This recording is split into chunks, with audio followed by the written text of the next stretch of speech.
আজ ডাটা দিয়ে কই মাছের একটা পাতলা ঝোল রেসিপি বানাচ্ছি। এখন এই সিজনে অনেক ডাটা পাওয়া যায়, কচি কচি ডাটা। এর জন্য এখানে নিয়েছি কই মাছ আর নিয়েছি ডাটা। এই ডাটাগুলো একদম নরম। এইভাবে ডাটা দিয়ে ঝোল খেতে খুব ভালো লাগে, একদম কম মশলা দিয়ে। ডাটাগুলো কেটে পরিষ্কার করে রেখেছি, সাথে একটা আলু দিয়েছি লম্বা লম্বা করে কেটে। আর মাছগুলো আমি ধুয়ে কেটে পরিষ্কার করে নিয়েছি। মাছের মধ্যে আবার দিয়ে দিচ্ছি হলুদের গুঁড়া আর দিচ্ছি লবণ আর হলুদ দিয়ে খুব ভালো করে মাছগুলা মেখে নেব। গ্যাস জ্বালিয়ে একটা কড়াই বসিয়ে দিয়েছি। কড়াইতে দিয়ে দিয়েছি সরষের তেল। এই ঝোল রেসিপিটা সরষের তেলেই বানাবো আর খুব কম তেল দিয়ে বানাবো। তেলটা খুব ভালো করে গরম করে নেওয়ার পর লবণ হলুদ দিয়ে মেখে রাখা কই মাছগুলো দিয়ে দিচ্ছি। নমস্কার, কলিজ কিচেনে সবাইকে স্বাগত জানাচ্ছি। এইভাবে কই মাছ দিয়ে ঝোল বানালে এই হালকা গরমে বেশ ভালো লাগে খেতে।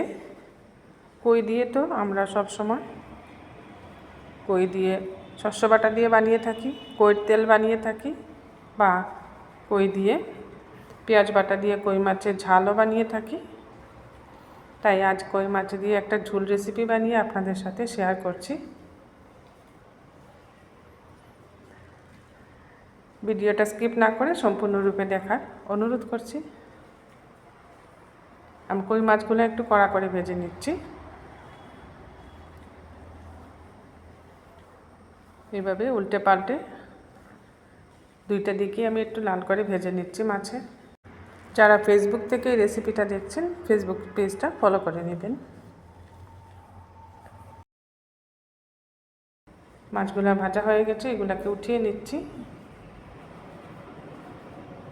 কই মাছে অনেক কাঁটা থাকে, খেতেও খুব সাবধানে খেতে হয়। আমার কাছে কই মাছ খেতে বেশ ভয়ই লাগে, এত শক্ত কাঁটা থাকে এর জন্য, কিন্তু টেস্ট খুব বেশি থাকে এই মাছে। মাছ ভাজার পর আরও 1 চামচের মতো সরষের তেল দিয়ে দিয়েছি।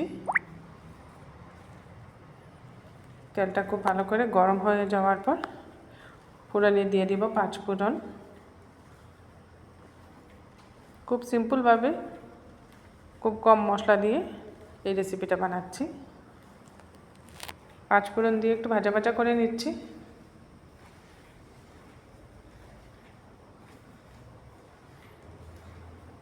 যারা ঝোল খেতে ভালোবাসেন বা ঝোল ছাড়া অনেকে খেতে পারেন না, ওনাদের এই রেসিপিটা খুব ভালো লাগবে। আর যারা কইয়ের তেল কই মশলা দিয়ে বানিয়ে থাকেন, ওনাদেরকেও বলছি একবার বানিয়ে দেখবেন। এই রেসিপিটাও বেশ ভালো হয় খেতে। ফোড়নের মধ্যে আলুগুলো দিয়ে দিয়েছি। আলুগুলোকে একটু হালকা নাড়াচাড়া করে নিচ্ছি। এবার কেটে রাখা ডাটা দিয়ে দিচ্ছি।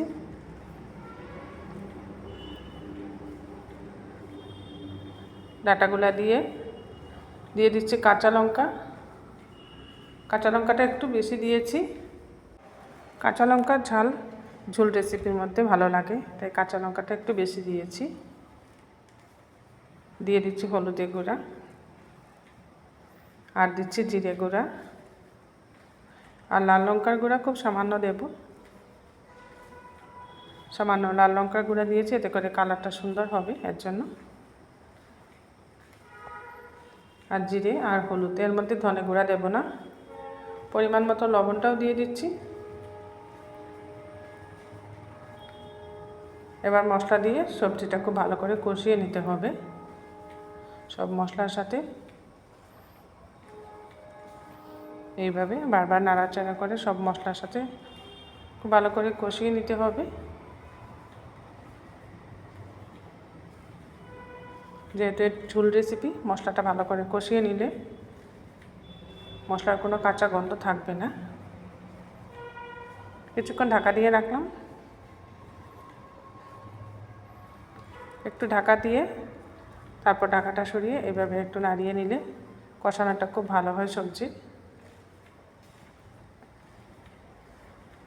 আবার আমি একটু সময় ঢাকা দিয়ে রাখছি।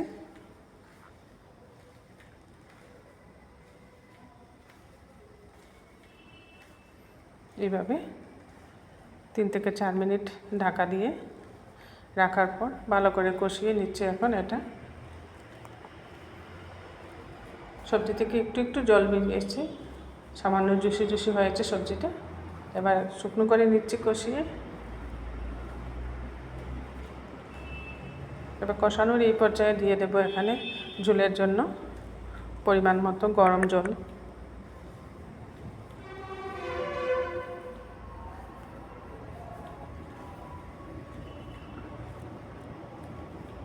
ঝোল বানাবো তাই জলটা একটু বেশি দিয়েছি। ভালো করে নাড়িয়ে মিশিয়ে দিচ্ছি ঝোলের সাথে সব মশলা।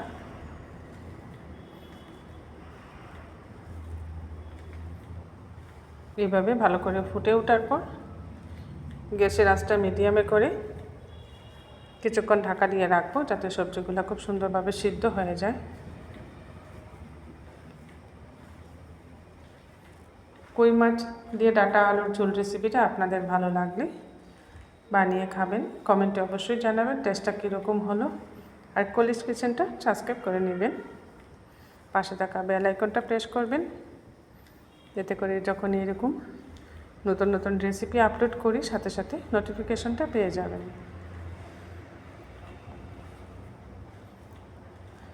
সিদ্ধ হয়ে গেছে ডাঁটা আলু। এবার ভেজে রাখা মাছ দিয়ে দিচ্ছি। ডাঁটাগুলো অনেক কচি তাই খুব সুন্দরভাবে সিদ্ধ হয়ে গেছে, একটুকু আঁশ নেই ডাঁটার মধ্যে। ডাঁটা শক্ত হয়ে গেলে আঁশ হয়ে যায়, তখন এইরকম ঝোল খেতে ভালো লাগে না। ডাঁটা দিয়ে মাছগুলো দিয়েও একটু নাড়াচাড়া করে আবার কিছুক্ষণ ঢেকে দেব।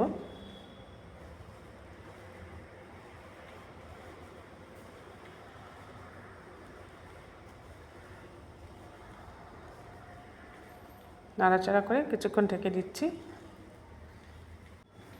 মাছগুলো সফট হবে আর মাছের ভিতরে মশলাটা খুব সুন্দরভাবে ঢুকবে। বেশিক্ষণ লাগবে না, 2 থেকে 3 মিনিট ঢাকা দিয়ে রাখার পর ঢাকাটা সরিয়ে নিয়েছি। হয়ে এসছে ঝোল রেসিপি। আমার এই ঝোল রেসিপিটা আপনাদের ভালো লাগলে একটা লাইক করে দিবেন আর সবার সাথে শেয়ার করবেন।